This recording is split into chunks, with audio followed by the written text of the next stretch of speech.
एक असं वादळामधून चालली आहे मी, जे मला माहित नाहीये की ते म्हणजे सर्जरी नंतर सुद्धा त्याचं काय वाट आहे ती मला काहीच माहित नाही. त्यामुळे डॉक्टरनी मला सांगितलंय की खुश राहा, चांगलं खा प्या. त्यामुळे मी अतिशय पॉझिटिव्हली आणि अतिशय मोटिवेटेड आहे सध्या. खूप एनर्जेटिक आहे. मला असं वाटतं की आता मी जास्त एनर्जेटिक आहे कारण आय एम मोर फोकस्ड. की इव्हन या फिल्ममध्ये सुद्धा it's a family which comes first. How like my surroundings has to be the one who should stand with me. कारण आम्ही कोण आहोत? आमच्याकडे इतकं अज्ञान भरलेलं आहे की आमच्या आवडीनिवडी इतक्या पक्क्या होऊन जातात जोपर्यंत तुम्ही मोठे होता. हे काय पोस्ट सांभाळणे तर हे आवडत नाही, ते आवडत नाही. आम्ही सतत भेदाभेद करतो. ह्याच्यामध्ये कलेचं कामच ते आहे की तुमचं थोडंसं उन्नयन करेल, तुम्हाला टोचणी लावेल. म्हणजे इरिस्पेक्टिव्ह ऑफ तुमचा देह. माझं तुमच्या देहाशी मैत्र नाही. माझं तुमच्या आंतरिक जो तुमचं अस्तित्व म्हणून आहे त्याच्याशी, तुमच्या एंटिटीशी माझं काहीतरी सह अस्तित्व आहे, त्याच्याशी माझं धागा आहे. केवळ मला माहिती नाही म्हणून त्याचा तिरस्कार करणं योग्य नाही. म्हणजे गिरीश असला की आमचं म्हणजे सेटचं वातावरणच बदलून जातं. तो म्हणजे तो आला की आम्ही असं कोण जाणार तिथे, आम्ही तिथेच बसून गप्पा मारायचो. पण तेच ना, Konkan is beyond it's beauty. कारण मी काही जे कोकणात बनलेले पिक्चर बघितलेले आहेत, जे सिनेमे झाले होते, त्याच्यामध्ये अगदीच ते नुसतं खूप सुंदर असा तो सागर किनारा आणि हे ते. पण तिथलची जी माणसं आहेत, त्या छोट्या छोट्या ज्या गोष्टी आहेत ना, त्या अप्रतिम. ते लोक ते इतकी सुंदर. आणखीनही ते असं म्हणजे असं ते कमर्शियलायझेशन नाही झालेलं आहे कुठल्या गोष्टीचं. तर तो जो एक थोर आहे. सेटिंग मध्ये जे सोल आहे ना, कॅरेक्टर्स आणि डायलॉग्सचे जे पंच आहे, तर तो फक्त मराठीमध्ये आहे. सो तोच आमचा डिसिजन होता की नाही, हे फिल्म आम्ही इथेच करणार आणि मराठीमध्येच करणार. बिकॉज त्याचे डायलॉग फ्लेवर जास्ती चांगलं होतं. हा विषय असा आहे ना की हा सगळीकडे पोचला पाहिजे. इथे जजमेंट नाहीये, काही नाहीये. We are trying to say की माणुसकी जपा. That is the whole soul of the film. की माणुसकी बघा. तो वाईट माणूस असेल ते आपण ते नाही बोलत आहोत, आपण माणुसकी बोलतो. आणि हे समजायला पाहिजे. म्हणलो हरकत नाही, तर कोणच नाही तर आपणच करणार, पण आपण करणार. नमस्कार. लोकसत्ता ऑनलाईनमध्ये तुम्हा सगळ्यांचं खूप मनापासून स्वागत आहे. समीर सर, तुमच्यापासून सुरुवात करूया. ट्रेलर पाहिला आणि पहिली प्रतिक्रिया अशी होती माझी तरी, बाप रे हे काय? कारण की राजश्री मॅमना मला वेगळ्या वेगळ्या लुकमध्ये पाहायला मिळालं. तर ही संकल्पना नेमकी कशी सुचली? नेमकी कशी सुचली? स्टोरीमध्ये काय आहे की हे स्टोरीचं पाठी पण एक स्टोरी आहे. आणि तो 4 वर्षापूर्वी आम्ही एक वेब सिरीज केलं होतं. अँड दॅट टाइम सर बरोबर माझं खूप चांगलं वर्किंग होतं. अँड असंच मला हे फिल्म करायचं होतं आणि माझ्याकडे हे स्क्रिप्ट होतं. Before that also 3 years I had worked on it. And मी हिंदीमध्ये करू, मराठीमध्ये करू, माझे हे विचार चालत होते.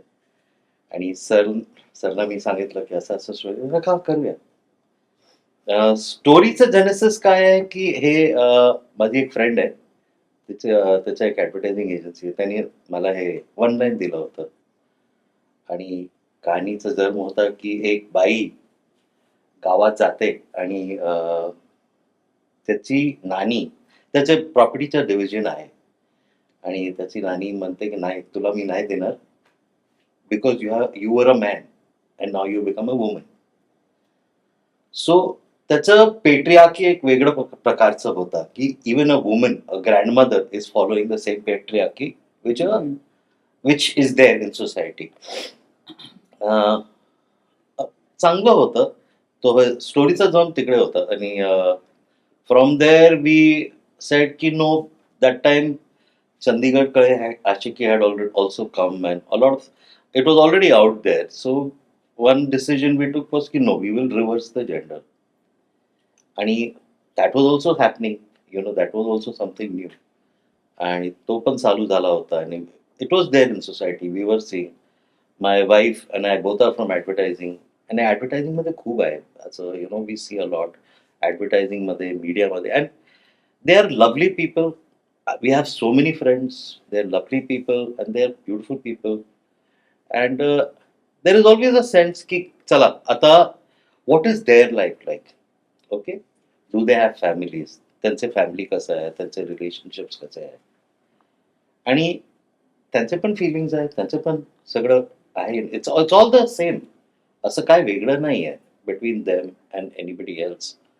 So that was the genesis that I wanted to make a film which sees human being as human being first. Okay, you have to see a person as a person first. ते कोण पण आहे, black, white, मोठा, छोटा, anything, anything, man, woman. So you go inside the person, you see what that person is, and so and एक entertaining story पण करायचं होतं.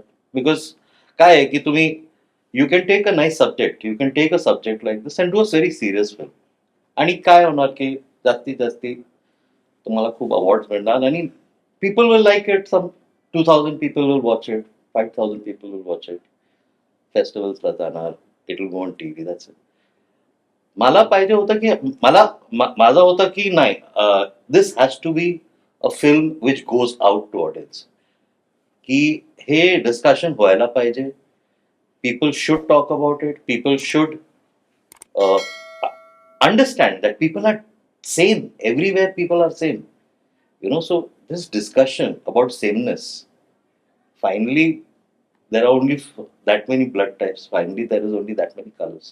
Everybody is the same. So, I mean, this division that we have in our minds against everybody and everything is something that this film tries to achieve. And through a family, through a very simple story of a family, of a husband and wife, of two friends who love each other.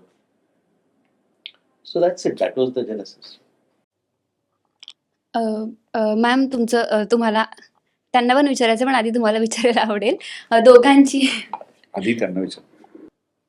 दोघांचीही भूमिका चित्रपटातली खूप वेगळी आहे, पण तुम्ही विशेष करून म्हणजे खऱ्या आयुष्यात इतक्या आव्हानात्मक काळातून जात असताना पडद्यावर प्रेक्षकांचं मनोरंजन करण्यासाठी सज्ज असणं, तितक्याच ताकदीनं ती भूमिका साकारणं, जिथे गेटअपसुद्धा वेगळं आहे आणि एकाच वेळी 2 भूमिका कुठेतरी वाटायला आलेल्या आहेत. तर त्याबद्दल काय सांगाल? आणि शैलजा या पात्राशी तुम्ही पर्सनली किती कनेक्ट करतात? तिच्याकडून तुम्हाला काय शिकायला मिळालं? माझ्या पर्सनल आयुष्यातलं जे वादळ चालू आहे ते आत्ता यावर्षी सुरू झालंय जानेवारीमध्ये, त्यामुळे अगदीच नवीन आहे. आम्ही मागच्या वर्षी शूट केलेला हा सिनेमा आणि एक असं वादळामधून चालली आहे मी, जे मला माहित नाहीये की ते म्हणजे सर्जरी नंतर सुद्धा त्याचं काय वाट आहे ती मला काहीच माहित नाही. त्यामुळे डॉक्टरनी मला सांगितलंय की खुश राहा, चांगलं खा प्या. त्यामुळे मी अतिशय पॉझिटिव्हली आणि अतिशय मोटिवेटेड आहे सध्या. खूप एनर्जेटिक आहे. मला असं वाटतं की आता मी जास्त एनर्जेटिक आहे, कारण आय एम मोर फोकस्ड. त्यामुळे खूप चांगलं चाललंय. आणि I think as a breast cancer fighter I can call my self is given me a lot of life, because खूप पुढे वाट आहे जी आणखीन खडकर होणार आहे, पण मी आज तयार आहे प्रत्येक याच्यासाठी. सो या तसं मी माझ्या पर्सनल वादळाकडे बघते. आणि हेच वादळ म्हणजे प्रत्येक माणसाच्या आयुष्यात काही ना काहीतरी गोष्टी आहेत. आणि ॲज अ फिल्म बाप्या, मला असं वाटतं की it's a very important film आणि खूप इम्पॉर्टंट मेसेज आहे प्रेक्षकांना सगळ्यांना. जसं आता समीरने तेच म्हटलं की ही फॅमिलीची गोष्ट आहे. आपण याच्यामध्ये जेव्हा ॲक्सेप्टन्स असतं, जसं मी इनफॅक्ट माझ्या पर्सनल याच्यामध्ये मी जेव्हा पोस्ट केलं होतं, मला हा विचार नव्हता माझा की म्हणजे माझ्या फॅन्सला किंवा माझ्या लोकांना किंवा माझ्या प्युअर म्हणजे कम्युनिटी आहे याची फिल्म इंडस्ट्रीमध्ये, त्यांना काय वाटेल. मला पहिले होतं की माझ्या आईवडिलांना काय वाटेल, माझी आई कशी याला फेस करेल, की मी याच्याशी जी झुंज देते ते. त्यामुळे सेम असंच आहे की इव्हन या फिल्ममध्ये सुद्धा it's a family which comes first. How like my surroundings has to be the one who should stand with me.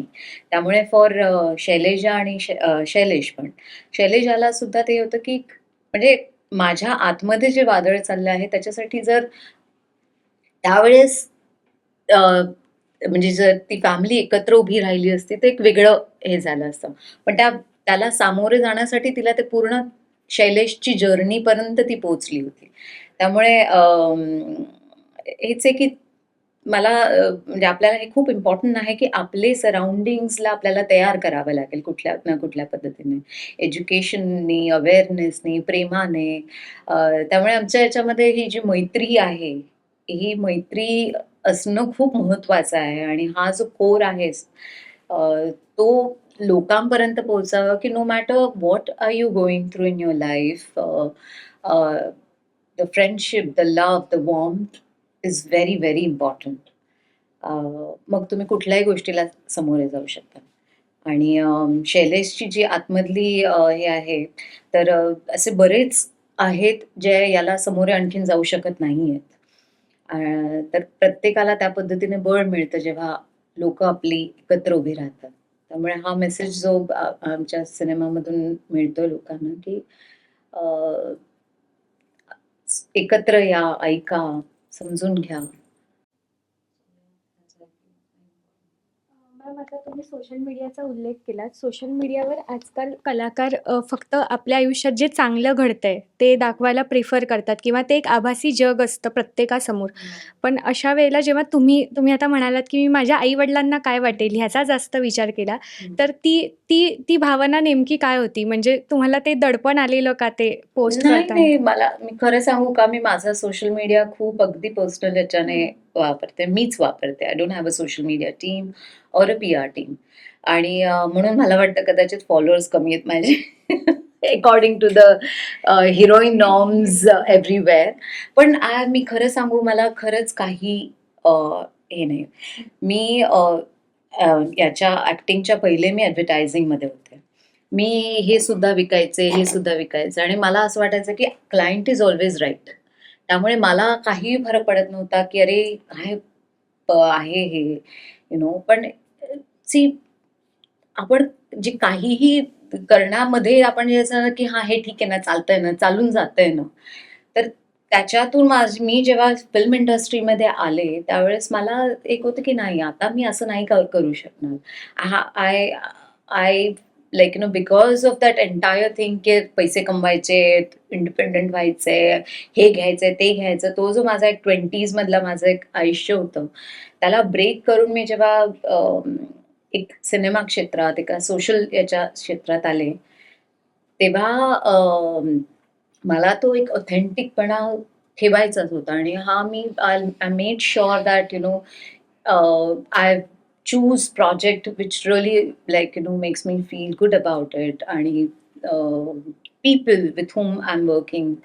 त्यामुळे मी खूप कमी काम करते. म्हणजे मला वाटतं इथे मी सत्यशोधकसाठी आले होते मागच्या वेळेस आणि आता आले. सो लाईक मी असं नाही की 10 सिनेमे करते. मी एक 2 सिनेमे करेल, एखादं सीरीज करेल, पण जे हॅज टू बी रिटन वेल, काहीतरी चांगलं आहे त्याच्यामध्ये, चांगली लोकं आहेत.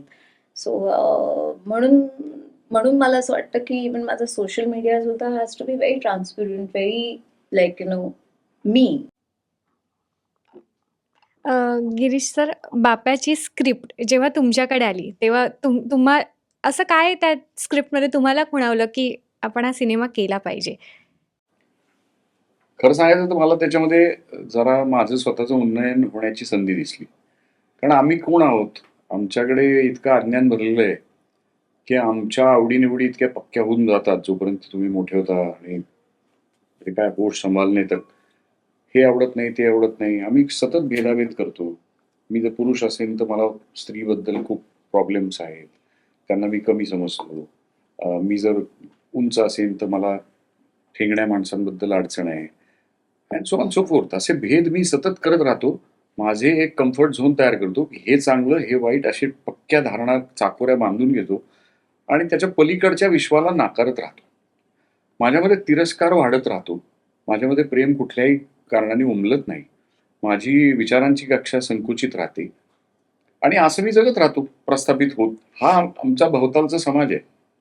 याच्यामध्ये कलेचं कामच ते आहे की तुमचं थोडंसं उन्नयन करेल, तुम्हाला टोचणी लावेल की अरे मला काय समजा दुसऱ्या ह्या पद्धतीचं कोणीतरी माणूस आहे की ज्याला अशी गरज वाटते की माझा देह बदलून घेऊया बुवा.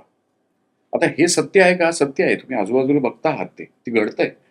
पण माझी प्रतिक्रिया काय होतीये? मला तिरस्कार वाटतोय. छे छे, हे काहीतरी वेगळं आहे, हे वेस्टर्न आहे, हे कुठं काय. आता हे मुळात माझं अज्ञान आहे. आणि आम्ही लोक कोण आहोत? आम्ही हे विश्वची माझे घर, जो जे वांछील तो ते लावो असं म्हणणारी या करुणेची लोक आहोत. म्हणजे आमची परंपरा तरी ती आहे. पण मी तिथे जगतोय का तसं? नाही. मी सातत्याने कोणाला तरी डिस्कार्ड करतोय. आणि त्यामुळे माझ्यासाठी हा अन्या जो की पहिल्यांदा त्याच स्टार्टिंग पॉईंटवरनं चालू करतो, ही स्टार्ट्स हेटिंग. पहिल्यांदा त्याला तिरस्कार आणि नकार आहे की हे काय झालं माझ्या आयुष्यात, हे चुकीचं आहे, हे पूर्ण चुकीचं आहे, पासून त्याचा प्रवास घडतो की तो प्रेमाने त्या आपल्या दोस्ताला ऍक्सेप्ट करतो. म्हणजे इरिस्पेक्टिव्ह ऑफ तुमचा देह, माझं तुमच्या देहाशी मैत्र नाहीये, माझं तुमच्या आंतरिक जो तुमचं अस्तित्व म्हणून आहे त्याच्याशी, तुमच्या एंटिटीशी माझं काहीतरी सह अस्तित्व आहे, त्याच्याशी माझा धागा आहे, ते प्रेम आहे. आणि ही जर समजूत माणसांठाई पटली तर आमच्या समाजातला विद्वेष, भांडणं, सगळेच भेद कमी होतील. सो असं काहीतरी साधेपणाने सांगणं. आता हे मी जरा थोडंसं वेगळ्या पद्धतीने सांगितलं. हे सगळं चित्रपटामध्ये हेच म्हटलेलं आहे आणि ते इतक्या सहज बोललेलं आहे, हसत खेळत कुटुंबाची गोष्ट घेत. त्याच्यात सुरुवात आमच्या सगळ्यांचा जो काही एक लसावी आहे बौद्धिक, तिथूनच सुरुवात होते की आम्ही कुठलंही नवं घडलं की पहिल्यांदा छे छे छे छे छे हा अंत करत किळस किंवा तिरस्कार करायला लागतो. नव्याची स्वीकृती आमच्याकडे नाही. पण तेच सांगायचा प्रयत्न या चित्रपटातनं, तो अनुभव मांडायचा त्यांनी प्रयत्न केला आहे की केवळ मला माहिती नाही म्हणून त्याचा तिरस्कार करणं योग्य नाही. त्या विश्वात मी जाऊन पाहिलं पाहिजे. आता उदाहरणार्थ हिला आता तुम्ही विचारलं की त्या आजारासंबंधाने तुम्ही काय करतात, जो आजार भोगतोय त्यालाच नेमकं ते कळतंय ना. आम्हाला त्याच्याबद्दल फक्त तोपर्यंत एक भय आहे, कुठं काय आहे. पण ती आता काय म्हणाली, काय नाही, मला तुमची कोणाची सहानुभूती नको, दया नको, काय नको, मी माझा झुंज घेते, मला काही माहिती नाही पुढे काय होईल, पण मी तरी करते ते.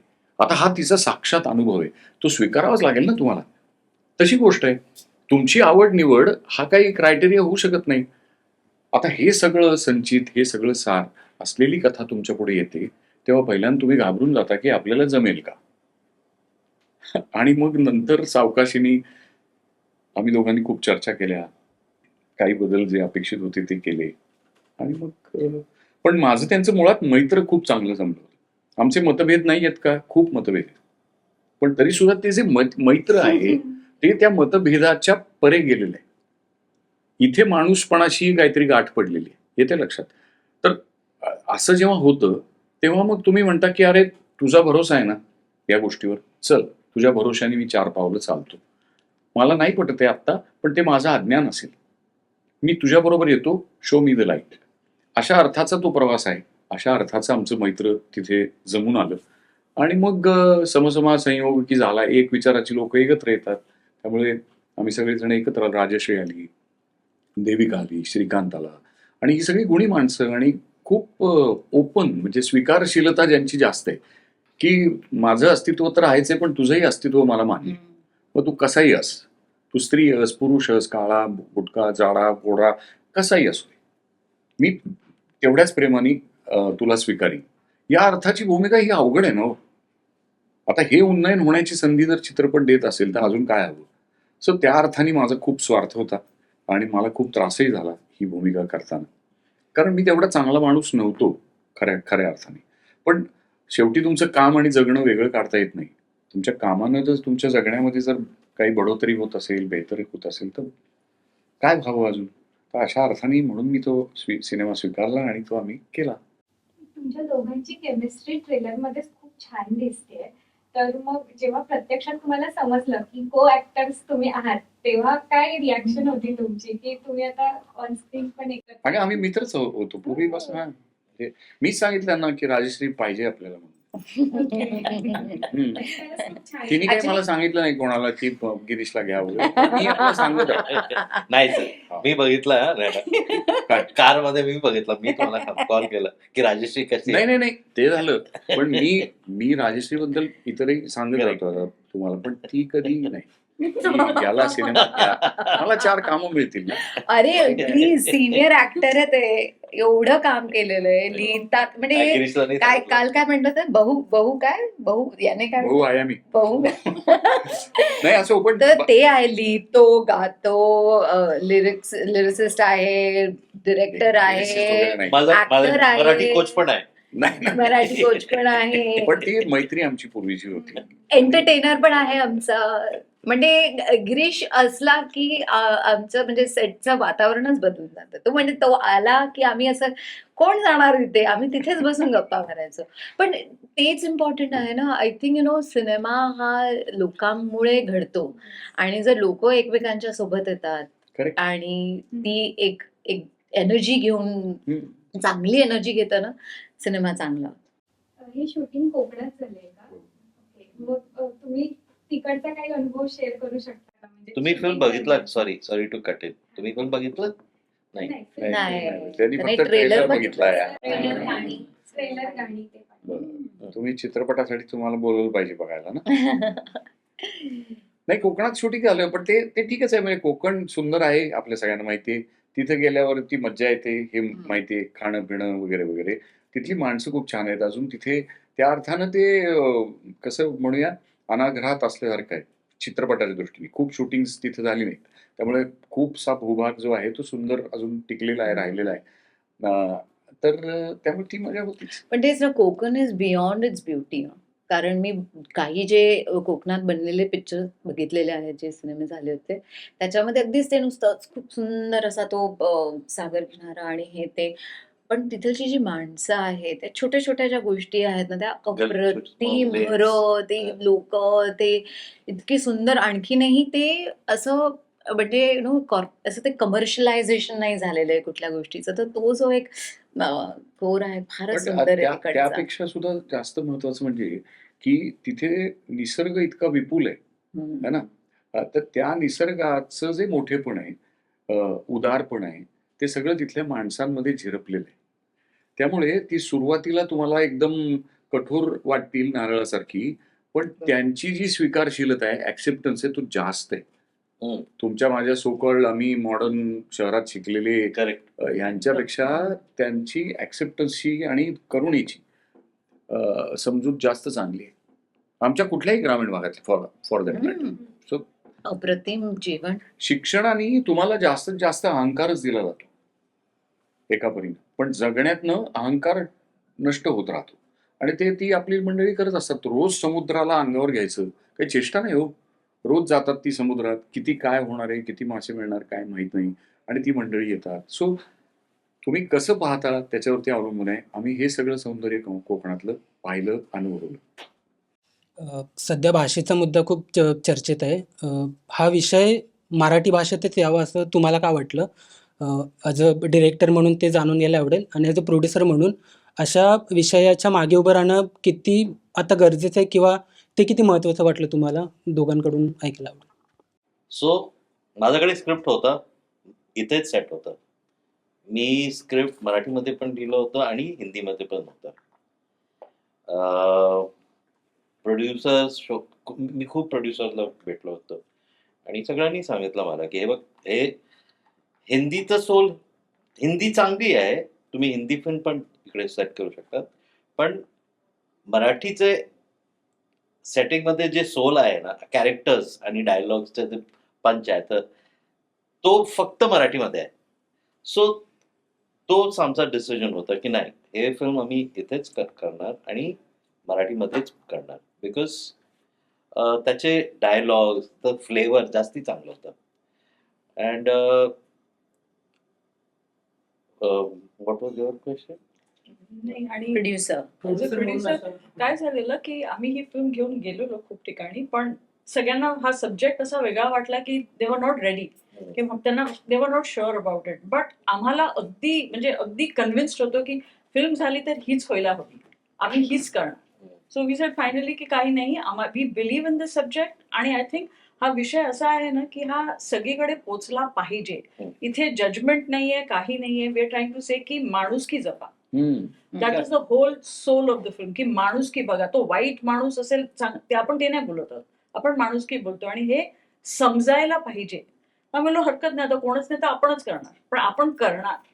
Correct. या मुद्द्याने आम्ही गेलेलो की काही असू दे, आम्ही करणार. आणि आमच्या actors they just stood by us.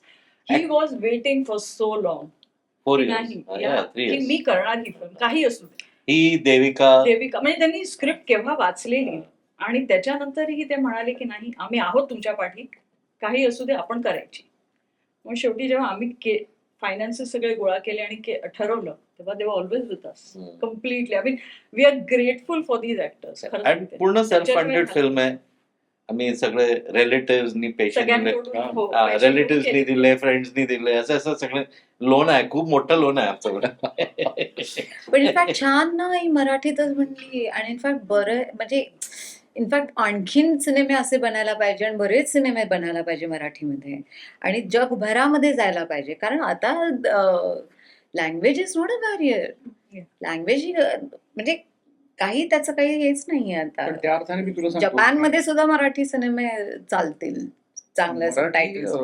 किंवा आपल्या कुठल्याही रिजनल इंडस्ट्रीमध्ये कथा जास्त प्रमुख असते. म्हणजे दक्षिणात्य सोडतात, दक्षिणेमध्ये परत नायकत्व आणि नायक नायिका असं एक पोलरायझेशन आढळतं. हिंदी चित्रपट सृष्टीमध्येही ते तसंच आहे. त्याच्याशी निगडीत तुम्हाला प्रेक्षक वर्ग मिळतो, मग त्यानुसार तुमचा व्यवसाय पण घडतो, असं ते आहे. मराठी सारख्या ठिकाणी कथा जिथे नायक असते ते चित्रपट इथे आमच्या प्रेक्षकांना जास्त भावतात. आणि केरला, केरळमध्ये केरळ जिथे मिनिंगफुल सिनेमाचे प्रेक्षक आहेत. आता ह्या कथेमध्ये कोणीच त्या अर्थाने नायक नाही आणि नायिका नाही. इथे कथाच, हा विषय जो आहे तोच नायक आहे आणि तोच ऐरणीवर घ्यायचा आहे आणि त्या विषयाला शी निगडीत काहीतरी एक अनुभव तयार करायचा आहे. त्याच्यात कुठेही एका बाजूला जाऊन बसायचं नाही, हे बरोबर आणि ते चूक, असं काहीच म्हणायचं नाही. पण आपल्या जे जे जगी जगते तया माझे म्हणा करुणा करा. तर आता जे माझ्याबरोबर जगतायत त्यांना माझं कसं म्हणणार मी? मला प्रॉब्लेमच आहे ना, माझे अडथळे आहेत. तर अशा माणसांना मी जवळ घेऊ शकतो का, अशी एक क्वेस्ट असलेली ही फिल्म आहे. असा हा चित्रपट आहे. तर त्यामुळे ते मराठीत करणं हे जास्त सुभग होतं आणि ओघात येणारं होतं, म्हणून मराठीत केलं. याच प्रश्नाला धरून चित्रपट माणुसकी, करुणा जपा असा संदेश देतोय. पण गेल्या काही वर्षात संदेश नाही, अनुभव. संदेश अनुभव. संदेश नाही. संदेश नाही. पण गेल्या काही काळात हायपर मस्क्युलिनिटी आणि एकदम काय म्हणतात अल्फा मेल, खून खराबा, मारधाड ह्या गोष्टी प्रामुख्यानं चित्रपटातून मोठ्या पडद्यावरून समोर येत आहेत. ॲज अ क्रिएटिव्ह म्हणून तुम्ही अर्थात प्रत्येकाच्या आवडीचा विषय येतो. काहींना तो जॉनर आवडत असेल, पण काहींना ॲज अ ऑडियन्स तो मला थोडंसं अंगावर आल्यासारखं होतं. पण ॲज अ क्रिएटिव्ह म्हणून तुम्ही याकडं कसं पाहता, की ते प्रमोट करणं कितपत योग्य अयोग्य आहे किंवा किती बरं आहे, किती नाही आहे? हा म्हणजे हे पहा, एक काय म्हणूया, स्थिती उत्पत्ती लयाचं एक चक्र आहे. आता काही लोक लय तत्वाबरोबर जाणारी असतील, की सगळं डिस्ट्रक्शन करा, युद्धच करा, टाका बॉम्ब, फोडून टाका, अशा वृत्तीचे काही लोक तयार होणार. त्यांचं कदाचित ते लयाचं उत्तरदायित्व त्यांच्याकडे, पण लय पण झालंच पाहिजे, नाही तर सृजन होणार नाही पुढचं, बरोबर. काही लोकांना असं वाटतं की नाही, नवनिर्मिती केली पाहिजे, हा नवा विचार आणला पाहिजे, खूप साचून राहिलंय सगळं, त्या समाज म्हणून जे काही विश्व म्हणून आहे त्याला नवी दिशा देऊ. मग ज्ञानेश्वर येतात, मग अजून शिवाजी महाराज येतात आमचे, मग ज्योतिबा फुले येतात, अशी मंडळी येतात, ती नवे विचार देतात. असं ते गणित प्रत्येकाचं वेगवेगळं आहे. मग पुन्हा कोणीतरी येतो, आक्रमक असतो, तो तोडून टाकतो. तर त्यामुळे हा तू म्हणल्यासारखं ज्याचं त्याचं चॉईस आहेच आहे. पण एक क्रिएटिव्ह पर्सन म्हणून तुम्हाला या काळ वाचन तुम्ही जे करता आहात, म्हणजे you are reading your times, है ना, त्याचं वाचन करून तुम्हाला काय वाटतं, त्याची आलेली उत्स्फूर्त एक प्रतिक्रिया आहे. तर आम्हाला आमच्यामध्ये समहाऊ हिंसाचार येत नाही. तर प्रेम काय म्हणतात ते जितेंद्र अभिषेकींचं जे गाणं आहे, की मी वाणचंदनाचे पेरीत चाललो, वैशाखाचा वणवा पेटलाय, तर मी आता हे चंदनाचं वाण पेरतो जेणेकरून गारवा तयार होईल. तर ही वृत्ती आहे, ही प्रत्येक माणसागणिक वेगळी असते. समीर तिवारींनाच्या ठाई ती करुणा आहे, त्यांना ह्या पद्धतीच्या त्यांच्या आयुष्यात असं कधी काही कुठे झालेलं नसताना सुद्धा त्याच्याबद्दल कुतूहल आहे, जाणून घेण्याची इच्छा आहे. आणि सरतेशेवटी कसं असतं की ते निमित्त आहे. तो विषय म्हणून हे केलेलं नाही, तर सिनेमा ही त्या काळाची गोष्ट असते, त्या परिसराची गोष्ट असते, त्या समाजाची गोष्ट असते, या सगळ्याची ती गोष्ट असते. ठीक आहे, फक्त एक विषय घेतला आणि त्याचं सगळं केलं असं नाहीये ते. ते फक्त निमित्त आहे. एका निमित्ताला घेऊन तुम्ही एका समाजाची त्या ठराविक काळातली गोष्ट मांडता. That is what is called a cinema. आणि त्याचं अंडरस्टँडिंग आमचं काय आहे काळाचं, ते मांडण्याचा प्रयत्न आहे. आणखीन एक ट्रेलरमध्ये त्या मुलाला जेव्हा त्याच्या आईविषयी कळतं तेव्हा सोशल वरच्या ट्रोलिंगला तो काहीसा सामोरं जाताना ट्रेलरमधून दिसते. सेम गोष्ट आजही होताना दिसते. एखाद्या छोट्याशा शब्दावरून, वाक्यावरून खूप गदारोळ होताना दिसतोय. तर ॲज अ कलाकार म्हणून सोशल मीडियाकडे कसं बघता? त्याच्या पॉझिटिव्ह, निगेटिव्हचा तुम्हाला काही अनुभव आला का? आणि कलाकार म्हणून सोशल मीडियावर व्यक्त होणं हे आता भीतीदायकच झालं आहे का? सोशल मीडिया मला पहिल्यापासूनच भीतीदायक वाटत होता. भीतीदायक म्हणण्यापेक्षा अनैसर्गिकच वाटत होता. आता त्यातनं एक चांगली बरी गोष्ट काय आहे, की लक्षात आपल्या असं येतं की खूप लोकांना प्रेमाची गरज आहे. त्यांना कुणीतरी आपलं म्हणायची गरज आहे. कारण ते इतका तिरस्कार तिथे नोंदवतात. त्याचं कारणच ते असतं, प्रेमच नाही मिळालेलं, कोणी आपलं नाही म्हणलेलं. त्यामुळे त्याचा सगळा राग मी त्या दुनियेवर काढतो. मग तू त्याच वेळेस तुझं काहीतरी मला बघण्यात येतं, मग तू माझी तुझी ओळख नाही, मी तुला कधी भेटलो नाही, पण मी ते माझा संताप काढून काहीतरी मोकळं व्हायचा प्रयत्न करतो. इतकं छातीवर ओझ आहे. आता एवढा संताप आमच्या समाजात का तयार होतोय? जर तू तुझं मत नोंदवतो आहेस तर नोंदवेनास. माझं मतभेद आहे, मला काही ते आवडत नाही, पण प्रत्येक वेळी मी प्रतिक्रिया द्यायची गरज नाही. हा अतिशय साधा मनुष्य व्यवहार आहे, होय की नाही? तुला श्वासोच्छ्वास करण्याचा अधिकार आहे, मलाही अधिकार आहे. तर त्यामुळे तुझं तू चालू दे, माझं मी चालू ठेवतो. इतका सहज व्यवहार अदरवाईज होऊ शकतो. पण सोशल मीडियानी तुम्हाला उद्युक्त केलं. ते काय करतात, त्यांचा व्यवसाय व्हावा म्हणून सातत्याने, जसे तुम्ही आत्ता थोडं विवादास्पद भाषिक वगैरे चालू आहे, असं आता तुम्ही वृत्तपत्र व्यवसायात आहात, तुम्हाला बातमी पाहिजे समजा, तर त्या अनुषंगाने तुम्ही काही प्रयत्न कराल आणि ते वाजवी आहेत. पण सोशल मीडियानी, या तंत्रज्ञान कंपन्यांनी ते पुढच्या टप्प्यावर नेलं आणि आम्हाला इतकं बाध्य केलंय की आमच्या जाणीवांपर्यंत ते पोहोचले. आता मी जर कोणाला 4 अपशब्द नाही लिहिले तर मला झोप नाही येणार वगैरे, असं ते आमच्या जीवनशैलीचा भाग करून टाकलंय, जे खूप भीतीदायक आहेच आहे. मी आणि एका वेळी मी तुमच्या तिघांशी बोलीन बुवा समजा, मी 300 लोकांशी कसं बोलू? आणि काही लोकांचे तर 3 लाख आणि 30 लाख फॉलोअर असतात. या सगळ्यांशी एका वेळी एकसमयावच्छेदे करून मी काय संवाद करू? दुसरी गोष्ट, ते संवाद करायला माझ्यापाशी काय आहे का? का नुसतंच मी आज किती छान जेवण झालं वगैरे ह्या पद्धतीचा अत्यंत नॉनसेन्सिकल संवाद मी करतोय. आणि हा नॉनसेन्स जो आहे, ही एंगेजमेंट कशाला हवी आहे? मला नको आहे ती. अटेन्शन. तर अटेन्शनसाठी. म्हणून मी म्हणलं की कित्येक लोकांना कोणीतरी म्हणणं गरजेचं आहे, अरे बाबा तू कसा आहेस, अगं बाई तू कशी आहेस, असं प्रेमाने कोणीतरी त्यांची विचारपूस करणार मिळत नाही. म्हणून ते त्या पद्धतीच्या प्रतिक्रिया तयार होत असतील. मग त्याच्यामध्ये ज्या विषयाचं मला ज्ञान नाही त्याच्याबद्दलही मी प्रतिक्रिया देतोय, ज्याचा माझा कधी संबंध नाही, पाहिलं नाही, त्याच्याबद्दलही मी बोलतोय. असं होऊन बसलंय. पण त्यामुळे माणसांची मला दया येते की ह्यात ते, अर्थात काही लोकांना त्याच्यातनं आर्थिक व्यवहार सापडलेला आहे, युक्त्या सापडलेल्या आहेत, ते पैसे कमवत आहेत, तर भले बहादर करावं. ज्यांना ते जमतं, येतं, मला ते येत नाही, असा माझा दृष्टिकोन आहे. कलाकार म्हणून व्यक्त होणं हे काइंड ऑफ आता एक बर्डनच आले की काय, की प्रत्येक जण कलाकारांनी व्यक्त व्हावं अशा अपेक्षेने किंवा आशेनं बघत असतो, पण प्रत्येक कलाकारच व्यक्त होतो असं नाही. काय? तर हे बर्डन घेणं गरजेचं आहे का कलाकारांची? छे, छे. प्रत्येक विषयात बोललंच पाहिजे. नाही म्हणजे मला अक्कल पाहिजे तेवढी, मला नाहीये काय कळत. आता समजा राजकारण आहे, मला नाहीये त्यातली अक्कल, तुम्ही कशाला बोलायला पाहिजे? जो कोणी मला म्हणेल की तुम्ही बोलावं, आता तुम्ही सांगेन की बाबा मला काय कळत नाही हो त्यातलं, मी काय बोलत नाही आता. तर शेवटी तुमचा श्वास तुमच्यापाशी आहे. तर त्यामुळे कुठे नाही म्हणायचं, थांबायचं, हे तुम्हाला कळलं पाहिजे, तसं थांबलं पाहिजे, असं वाटतं मला. गिरीश सर, तुम्ही आजपर्यंत अनेक चित्रपटांमध्ये काम केलंय, पण आता मराठी प्रेक्षकांची म्हणजे एक आवड जरा बदलत चालली आहे का? असं याबाबत तुम्हाला काय वाटतं? किंवा ओ-टी-टी माध्यमांमुळे थिएटरमध्ये जाणाऱ्या प्रेक्षक वर्गावरती कुठे ना कुठे फरक पडतोय का? हो, फरक पडतोय. खूप कारणं आहेत त्याला. आर्थिक कारणं आहेत, काही सामाजिक कारणं आहेत, काही अगदी व्यावहारिक कारणं आहेत. म्हणजे ट्रॅफिकच एवढं असतं की ते वेळ काढून तिथे जा, सिनेमाला ठराविक वेळ जायला पाहिजे ना, नाहीतर चित्रपट चालू होईल. पण हे सगळं नको वाटतं माणसांना. ते खर्चिक पण वाटतं. 4 लोकांना घेऊन जायचं तर खूप खर्चिक आहे. अशा अनेक अडचणीतनं सिनेमाचा व्यवसाय जातो आहे. पण तरीसुद्धा काही अनुभव असे आहेत, की त्या अंधारात अनोळखी माणसांबरोबर सिनेमा खूप सहिष्णुता देतो. तुम्ही अंधारात बसता, बरोबर? तुमचा अस्तित्वाचा लोप करता. तिथे समोर जे दाखवले जाते त्या गोष्टीविषयी एक रूप समरूप होता आणि अनोळखी लोकं बसलीत अंधारात. मला काय प्रॉब्लेम नसतो. कोणीही बसू दे माझ्या शेजारी, असं होतं. हा जो व्यवहार होता त्यामुळे सिनेमा खूप सुंदर गोष्ट आहे, एकत्रित अनुभव घेण्याची. पण तो अनुभव आता पॉपकॉर्नच खात असतात शेजारी कोणीतरी, कोणाचे ते मोबाईलच वाजतात.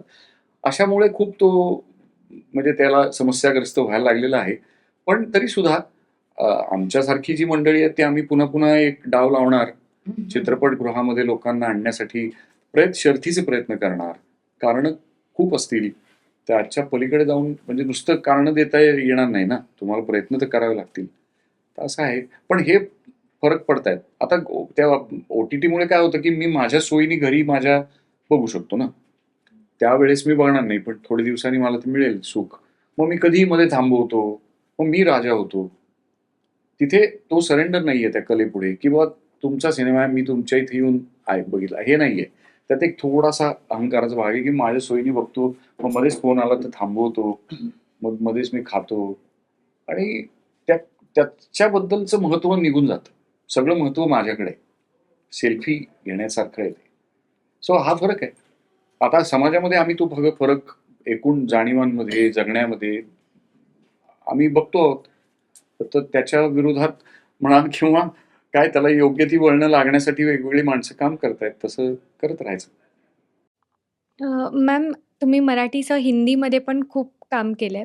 तर हिंदी कलाविश्वात काम करताना एक मराठी अभिनेत्री म्हणून कधी फरक जाणवलाय का? मी अभिनेत्री आहे. म्हणजे ऑफकोर्स माझं मूळ औरंगाबादची आहे, संभाजीनगरची आहे आणि ऑफकोर्स मूळ मराठी आहे. पण मी एक अभिनेत्री आहे आणि मी प्रत्येक क्षेत्रामध्ये, प्रत्येक जॉनरामध्ये, प्रत्येक भाषेमध्ये काम करायला असते.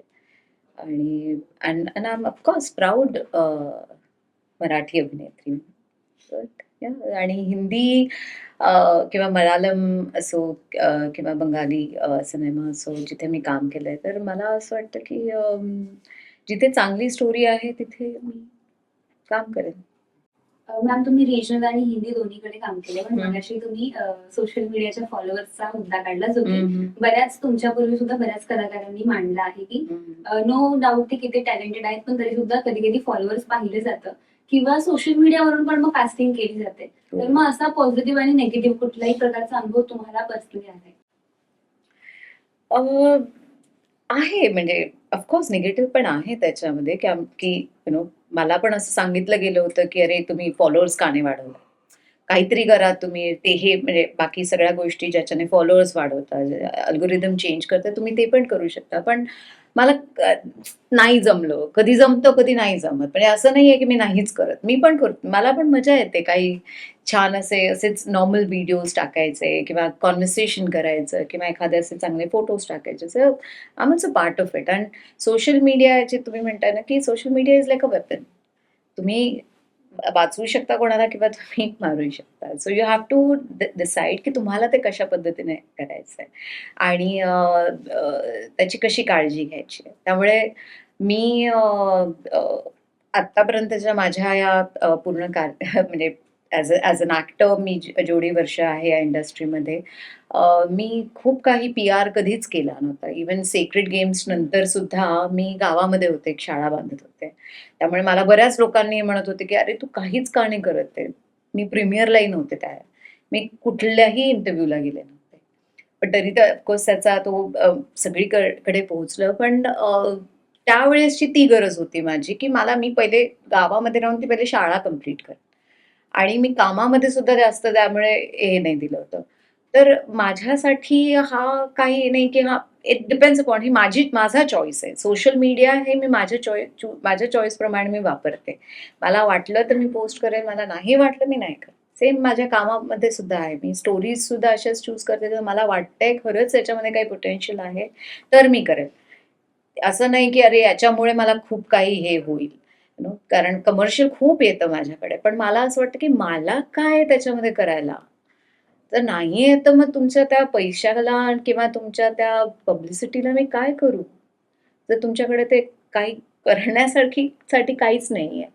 So I am in this industry to just have fun with my characters, आणि असे काही मला कॅरेक्टर्स निर्माण करायचे किंवा काम करायचे जे लोकांना लक्षात राहतील. आणि सो तसं खूप कमी काम येतं, त्यामुळे ते, आणि ते जे कमी काम म्हणजे चांगलं काम लिहिणारे असतात ना, ते सोशल मीडिया फॉलोअर्सला नाही जात. ते नाही नसतात त्या त्या याच्याप्रमाणे. कारण जे सोशल मीडिया फॉलोअर्स ऍक्टर्स घेतात ते एक वेगळ्या पद्धतीचा सिनेमा आणि त्या वेगळ्या पद्धतीने त्यांना तो मार्केट करायचा असतो. त्यांना ते एक आर्ट म्हणून नाहीये, त्यांना ते एक वेगळंच काहीतरी हवं असेल त्याच्यासाठी. ज्यांना खरंच चांगला सिनेमा बनवायचा आहे, लोकांपर्यंत पोहोचायचा आहे, ते लोक सोशल मीडिया फॉलोज नाही करत, है ना? येस. तुम्ही सगळे मिळून प्रेक्षकांना काय आवाहन कराल आव्हान हे करतील आमचे मराठीचे नाही, शशी आव्हान काय? थरूर. आव्हान 15 मिनिट 15 मिनिट. नाही, आव्हान एवढंच आहे की बाबा आता मराठी सिनेमा किंवा कुठल्याही सिनेमाचं काय म्हणू शकतो की तुम्ही चित्रपटगृहात या, पहा, आणि एक विश्वास जो काही आम्ही समजा कमावला असेलच, तर तो पणाला लावून सांगतो आहे की खरंच चांगला आहे. तुम्ही जर चित्रपटगृहात येऊन पाहिलात चित्रपट, तर तुम्ही समाधानाने बाहेर जाल. 4 लोकांना नक्की सांगाल की हा चित्रपट पहा म्हणून. आणि काही लोकांना तो नाहीही आवडणार. असं काही सगळं 100% सगळं आम्ही म्हणतो तसं नसतं, पण ते प्रमाण कमी असेल एवढं खात्रीपूर्वक सांगतो. कशाच्या जीवावर हे, तर आम्ही जे काही 450-500 लोकांना दाखवला चित्रपट अगोदर, प्रत्येक चित्रपट निर्मितीची प्रक्रिया आहे, त्याच्यामध्ये ते दाखवलं जातं, स्क्रीनिंग्स त्याचे केले जातात, खेळ काही. तर तेव्हा जी मंडळी एकमुखानं ओव्हरवेल्म्ड म्हणजे अतिशय गहिवरून बाहेर आली, तर त्यांचा हवाला देऊन हे सांगतोय की तो असं म्हणत होता की अरे काय चित्रपट तयार केला, बरं वाटलं खूप. शेवटी आपण का पाहतो चित्रपट, एखादी मॅच का पाहतो, एखादं काय, आम्हाला बरं वाटावं, वेळ कसा गेला कळू नये, हो की नाही. सो ते तू आहे. बघितला की नाही ट्रेलर? हो, ट्रेलर कसा वाटला? छान. तू जाशील की नाही मग बघून? Obvious बघायला. मग काय, तूच सांग. तुम्ही तिघं सांगा बरं जरा. तुम्ही जा ना चित्रपट बघायला. जा. हा.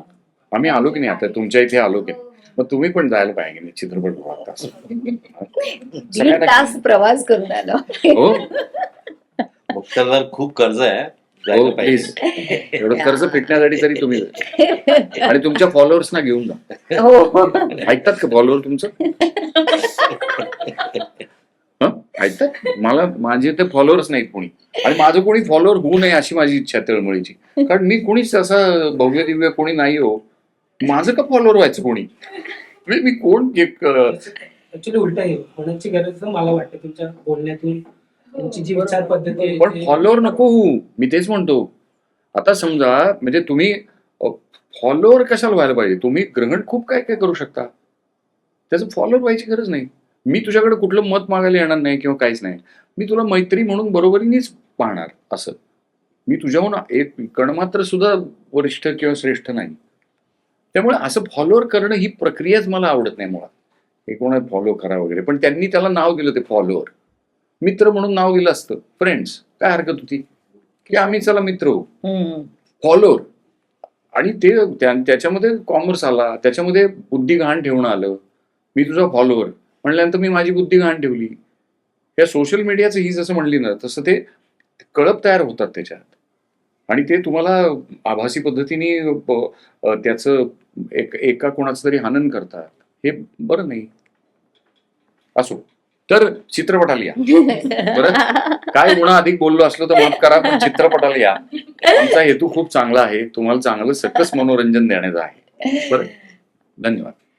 खूप छान वाटलं तुमच्याशी बोलून. माणुसकी ही सर्वश्रेष्ठ असते. माणूस म्हणून आपण किती चांगले आहोत हे महत्त्वाचं असतं, हे जाणवलं. आणि हे ऐकून खरंच चित्रपटाला यायची इच्छा आहे आणि येणार आम्ही. खूप थँक्यू. तुम्ही वेळात वेळ काढून 1.5 तास प्रवास करून आलात. लोकसत्ता टीमकडून तुम्हाला चित्रपटासाठी खूप साऱ्या थँक